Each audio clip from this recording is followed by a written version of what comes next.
Bom, pessoal, hoje a gente vai falar sobre A Hora da Estrela, de Clarice Lispector.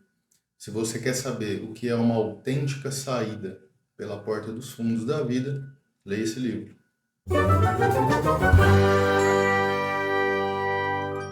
Bom, A Hora da Estrela é o último livro, né, a última obra de Clarice Lispector, lançada em 1977, no mesmo ano da morte da autora, inclusive. Existe uma entrevista dela para a Rede Cultura, que você pode encontrar no YouTube, eu vou deixar aqui na descrição, que ela fala basicamente um pouquinho aqui sobre esta obra que ela estava ali finalizando, né? E aqui a gente, lá naquela entrevista, ela dá uma bela visão, uma bela imagem do que ela esperava com A Hora da Estrela. Inclusive, ela fala sobre uma curiosidade interessante sobre esse livro, porque ele não tem um só título, ele tem 13 títulos, como a gente pode ver aqui, ó. Ela lista todos os títulos, né? E nessa entrevista ela fala, inclusive, um pouquinho sobre isso. E o que eu convido você a fazer é leia todos esses títulos, são 13. Eu vou citar alguns, por exemplo, A Hora da Estrela, A Culpa é Minha, Ela que se arranje, O Direito ao Grito, Quanto ao Futuro, Lamento de um Blue. Então, todos esses títulos, a gente fica imaginando, né, que foi passando na cabeça da autora conforme ela ia escrevendo e ela não conseguiu se decidir. Por fim, ela decidiu pela Hora da Estrela e depois listou todos esses 13. E o curioso e o convite que eu faço é o seguinte: leia todos eles antes e leia todos eles após finalizar a leitura, porque você vai ver que cada um se encaixa num momento específico da vida da protagonista dessa história, tá? Bom, essa história ela é narrada por um narrador, obviamente, que se chama Rodrigo SM, né? Esse Rodrigo SM, a Clarice criou ali, mas a gente vê traços da própria vida da Clarice, né? Por exemplo, o Rodrigo SM, ele diz que ele é oriundo do Nordeste, né? Assim como Clarice, quando imigrou, né, da Europa para o Brasil, morou em Alagoas. Ele diz que tem ganho de causa ao falar sobre a vida nordestina, já que a protagonista é nordestina, migrante de Alagoas para o Rio de Janeiro, assim como Clarice. Então a gente vê algumas particularidades ali que são muito relacionadas com a vida da própria autora e também pelo fato de que ela diz no início que essa obra aqui, essa história não podia ser narrada por uma mulher. Então ela escolhe um homem para narrar. Então a gente vê algumas relações, né, entre o narrador Rodrigo SM e a própria autora, a própria Clarice. E o Rodrigo, você pode se incomodar um pouco com o início desse livro, porque o Rodrigo ele titubeia em contar a história. Ele fica com receio, ele acha que não vale a pena, mesmo porque a vida de Macabeia, que é a protagonista, tá? Ela se chama Macabeia, não é uma história que talvez valha a pena ser contada, né? Não é uma história cheia de grandes acontecimentos. Ela, na verdade, é uma anti-heroína, não é uma heroína, como histórias costumam ter. Além de ter uma vida miserável, melancólica, uma vida sofrida, que nos põe a refletir, de fato, sobre a vida dos retirantes, a vida dos migrantes, a vida dos nordestinos que tentam, né, sair da miséria e encontram talvez miséria maior ainda no Rio de Janeiro, em São Paulo, em outras cidades. Então essas reflexões que o Rodrigo ele vai fazendo faz com que ele postergue o começo da história. Ele só vai soltando algumas resenhas ali, né, a respeito da Macabea, mas do meio do livro para frente é que ele começa de fato a discorrer ali a história como um todo. Mas isso, né, isso pode gerar um certo estranhamento, pode gerar desistência da sua leitura, mas eu confesso que torna torna interessante ao passo que ele se aprofunda na história dela, né? Vai criando uma expectativa até que essa inércia é quebrada e ele de fato se aprofunda na história da protagonista, chamada Macabea. Outro ponto é que o texto ele pode soar um pouco prolixo para você, assim como soou para mim, na primeira leitura que eu fiz lá atrás e agora relendo também.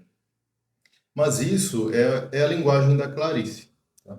Parece que ela rumina os pensamentos e ela joga para o livro esses pensamentos, essas reflexões, né? Essas reflexões sobre a própria vida, sobre o próprio mundo, a realidade em que a gente é inserido, ela reflete muito sobre a miséria humana, miséria no sentido de enquanto ser humano mesmo, enquanto natureza humana, não miséria material também, mas a miséria enquanto ser humano, né? Esse ser frágil, repleto de emoções, que é açoitado pela vida e não sabe muito bem por onde ir. Por isso que no início eu falei de que esse livro aqui é uma autêntica saída, né? Uma saída discreta pela porta dos fundos da vida, né? Assim é a vida de Macabea, tá?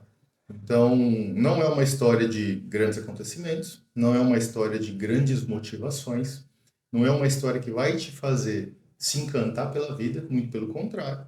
É uma história que vai te fazer refletir muito sobre como as pessoas são tratadas, sobre como muitas pessoas passam a vida sem grandes conquistas, sem grandes acontecimentos, muito porque a vida é assim, c'est la vie, tá? Então, confesso que este livro aqui não é um livro de autoajuda, muito pelo contrário, não é um livro para coach se apropriar e fazer disso o seu palco, né? É um livro que narra a vida nua e crua, tá?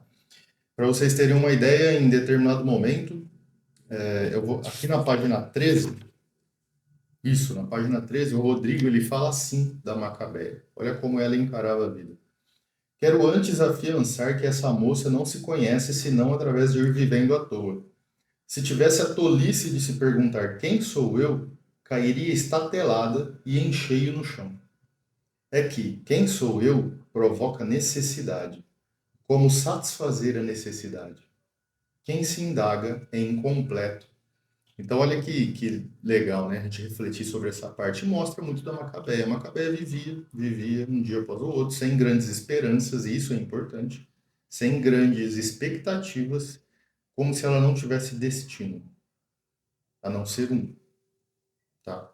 Já adianto que eu não vou dar spoiler sobre sobre o final do livro, tá? Eu vou falar para você, ó, daqui para frente vai ter spoiler. E aí você decide se continua ou não. Mas enfim, Macabeia é assim e o Rodrigo ele vai narrando. Ela é uma autêntica humilhada e ofendida. Inclusive esse livro, essa obra de Dostoiévski é citado. A Macabeia chega a ver esse livro em cima da mesa do chefe dela, da repartição pública que ela trabalha. E então mostra de fato como era, né? Como era a vida da Macabeia. É isso que você vai encontrar nesse livro. Se essa é a sua história, se esse é o tipo de história, o tipo de enredo que você gosta, acompanhe o vídeo até o final. E eu já peço para você deixar o seu curtir bacana, para você compartilhar esse vídeo com quem você gosta, para você deixar nos comentários se concorda com o que eu estou falando até aqui. E aí a gente avança, ok? Não deixe também de seguir o Instagram, primeiro link aqui na descrição. Bom, então como nós vimos, Macabeia não pensava na vida, mas quem era ou quem é Macabeia? Macabeia é uma lagoana que perdeu os pais muito cedo, então ela foi criada pela tia. E essa tia, ela tinha uma vida miserável, Macabeia, por consequência também, tinha uma vida miserável, e era agressiva, né? A tia era agressiva com Macabeia. Mas ali, próximo dos 19 anos, essa tia morre, e Macabeia resolve fugir da miséria que ela vivia em Alagoas e migra para o Rio de Janeiro. No Rio de Janeiro, ela começa a trabalhar como datilógrafa, que era o curso que ela tinha feito, mas ela não desempenhava muito bem o papel, né? Ela não era boa, na verdade ela não era boa em nada, ela tinha uma vida miserável em todos os aspectos. E o chefe dessa repartição que ela trabalhava não tinha coragem de demiti-la. Então, assim, ela ia vivendo, ia trabalhando ali mal, um dia bem, um dia mal, o chefe não mandava ela embora. Em cima da mesa desse chefe, que ela vê o livro Humilhados e Ofendidos. E então, a vida dela segue assim. Ela se alimentava apenas de cachorro-quente, que era o que ela conseguia comprar, imagine só. E morava num quarto, dividia o quarto com algumas mulheres, quatro Marias, e assim vivia. Sua companhia era apenas um rádio-relógio, que ela sintonizava ali numa rádio específica, e essa rádio específica tratava de curiosidades. Então ela era assim que ela conhecia o mundo. Então imagine uma pessoa, para fazer uma metáfora aqui, que está cercada por uma parede de tijolos e ela enxerga o mundo por trás dessa parede. Esse relógio é que quebrava, esse programa de rádio é que quebrava os tijolinhos para ela conseguir ver o mundo lá do lado de fora. Então, assim, era bem. A visão cultural dela, a visão de mundo dela era muito restrita. muito pela miséria, e também porque ela não tinha vontade de quase nada, sabe? Ela não tinha acesso, essa visão de mundo dela era muito restrita. E assim ela vivia. Mas Macabé é importante, tem uma parte do livro em que ela toma muita coragem e ela tá com dor nas costas e resolve descansar. Então ela mente pro chefe dela. Ela fala que vai tirar um dente, o dentista pediu para ela ficar em casa, mas ele não tira.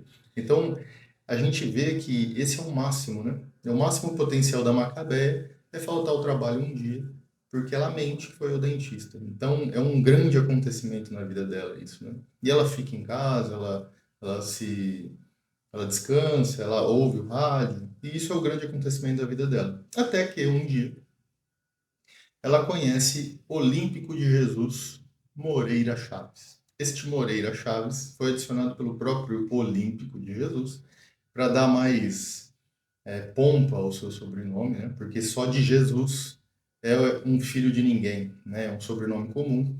E ele põe Moreira Chaves. E esse Olímpico também nordestino, migrante, ele tem mania de grandeza, ele sonha em ser deputado, né? Ele é um cara muito. É um tipinho assim que me deu nojo, sabe? Porque ele trata mal uma Macabé, ele zomba do nome dela, mas mesmo assim eles começam a namorar. A mania de grandeza do Olímpico faz com que ele queira ser deputado, como eu disse, e o narrador deixa entender de que um dia ele consegue, inclusive, ser deputado. Eles começam a namorar, eles têm uma relação bastante tóxica, como é comum dizer hoje em dia. Ele trata ela mal, ele rebaixa ela, né? Mas ela é isso que ela entende, é isso que ela conhece, ela leva a sua vida dessa forma. Então, para ela tá tudo bem, né? E só que a vida ela prega peças, né? E mais uma vez a vida dá uma rasteira em Macabé e o Olímpico ele a troca pela sua companheira de trabalho da própria Macabé, que se chamava Glória, que era muito mais bonita, tinha um corpo muito mais torneado, né? Tinha cabelos muito mais bonitos e, acima de tudo, era filha do dono do açougue, era filha de um açougueiro. E isso brilhou os olhos do Olímpico, porque ele poderia, de fato, né? Ele tinha um certo amor pela grandeza. Então, se o pai da Glória tinha um empreendimento, que era um açougue, e ele gostava muito desse tipo de empreendimento, a mania de grandeza dele o levou até a glória, com o perdão do trocadilho. E aí, então, ele troca Macabé pela glória. Macabé diz que, bom, ela não conseguia nem sofrer, tamanha era a miséria de Macabé, né? E assim a gente vê, né, toda a crítica, toda a visão de mundo de Clarice antagonizada pela visão de mundo da própria Macabé, né, que é muito restrita. E essa crítica, né, do migrante, que é tratado como ninguém, que também, né, às vezes por uma questão de inferioridade se trata como ninguém, e assim ela foi vivendo. Bom, ela não tem grandes problemas, mas ela começa ali a sentir uma dorzinha nas costas, Glória indica a ela um médico e ela vai nesse médico. E a partir de agora vai ter spoiler, então se você não quiser avançar, pare aqui e pule para o próximo capítulo que vai ter aqui no vídeo, que aí eu faço as considerações finais, que é importante, tá? Para você tentar compreender mais essa história. Bom, daqui vai ter spoiler então. Ela vai nesse médico, o médico fica. O médico ele chega a ter repulsa dela. Tamanha é a miséria dessa moça. E ela é diagnosticada com começo de tuberculose. Daí vem a dor nas costas, né, e tudo mais. Bom, ela fala para a Glória, né, que ela não estava se sentindo bem, ela vai até esse médico. Glória tem uma certa piedade da menina, da moça, e encaminha ela para uma cartomante. Esse ponto é interessante se você assistir essa entrevista, aquela entrevista que eu citei da Clarice, tá? Que ela dá para a Cultura em 1977. Então ela vai até essa cartomante, a dona Carlota, e a dona Carlota recebe e se assusta com a vida da Macabeia, que é uma vida muito sofrida, coitada, muito miserável, né? Porém, o futuro será muito belo. E ela começa a falar coisas muito boas do futuro de Macabeia. Macabeia vai ter um namorado novo, loiro, né? Talvez até alemão, e que vai tratar muito bem ela, e ela vai engordar, ela vai ter um corpo pomposo, ela vai ter uma vida boa, e Macabeia vai se animando, vai se elevando, né, como uma estrela, e ela vai vislumbrando esse futuro. E pela primeira vez na vida de Macabeia, ela consegue ver que ela tem um futuro. Ela consegue sentir a esperança, a desesperança sai.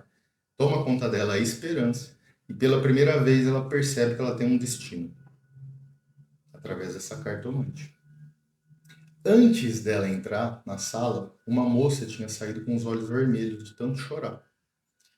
É importante que você depois tente fazer a relação entre o que a Carlota diz para essa moça que estava na sala antes e o que ela disse para a Macabé. Então, voltando ao relato sobre o futuro de Macabé, a Carlota ela enche ela de esperança. Assim, Macabé sai, caminha pela rua toda feliz, toda esperançosa, tendo uma visão de mundo muito bela, como ela nunca tinha tido antes. E ela vai atravessar a rua, esperançosa, e a hora que ela atravessa a rua, uma Mercedes amarela vem, a atropela, bate em cheio na moça, cai estatelada no chão, bate a cabeça no meio-fio e morre. Então, minutos antes, ela tinha se enchido de esperança, e ao sair da sala, ela é atropelada e morre. E pela primeira vez, o mundo, ou seja, as pessoas que estavam passando em volta, prestam atenção em Macabé na hora da morte. É uma história realmente assim bem impactante, né?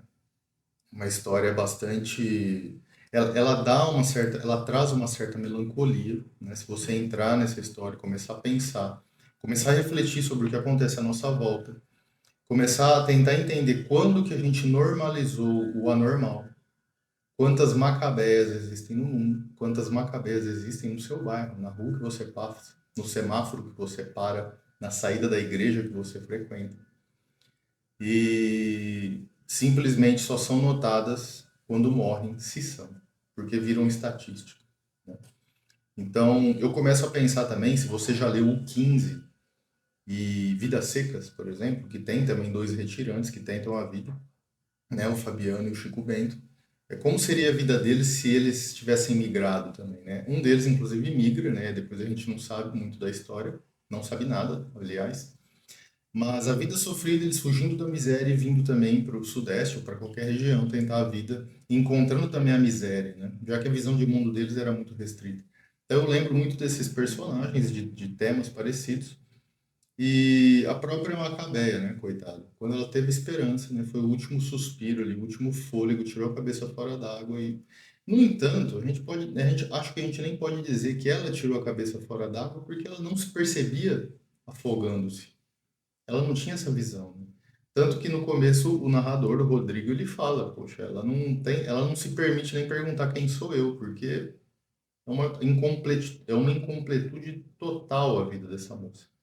E aí, a única coisa que eu consigo pensar é que, assim, a vida de Macabé, assim como os títulos que a Clarice coloca, é uma história ali lacrimogênica, né? É um assovio no escuro, né? E uma saída discreta pela porta dos fundos. Essa é a história de Macabé. Então, se te encanta esse tipo de história, leia este livro, né? Leia porque vale a pena ver as reflexões da própria Clarice. De novo, pode parecer prolixo, e de fato é, na minha opinião, tá? Não me crucifique por falar isso de Clarice Lispector, mas é um livro que vale a pena ser lido. Tá? É um livro muito interessante, que traz bastante reflexão, nos mostra um mundo que às vezes a gente não está acostumado a pensar, a refletir a respeito, e isso é o que a literatura pode nos trazer de melhor, né? Trazer para a nossa vida algo que algum autor já relatou, já retratou nesta vida. Essa versão aqui é uma versão nova da Roku, tá? Que tá, se eu não me engano, é uma versão especial sobre o aniversário, acho que 100 anos da Clarice, não tenho certeza. Então eles lançaram essa capa nova, essa versão nova. O texto é bastante interessante e tem no final um pós-fácil aqui feito pelo filho da Clarice, que é bem interessante de ler também. Tá? Fala um pouco da vida, alguns relatos dela aqui. Ok? Se esse é seu tipo de história, se esse é seu tipo de livro, se esse é o seu tipo de resenha, deixa o curtir maroto, compartilhe com seus amigos, deixe na descrição o que você achou, o que você não achou, se você concorda com o que eu disse, se não concorda, e assim a gente cria um grande grupo aqui de discussão. Ok? Não deixe de seguir no Instagram também, porque lá eu solto algumas resenhas diferentes, e assim uma coisa completa a outra em canais diferentes. Perfeito, meu amigo, minha amiga? Então, eu, Eduardo Cassago, flutuando do nada a lugar nenhum com Clarice Lispector, fico por aqui. Fui.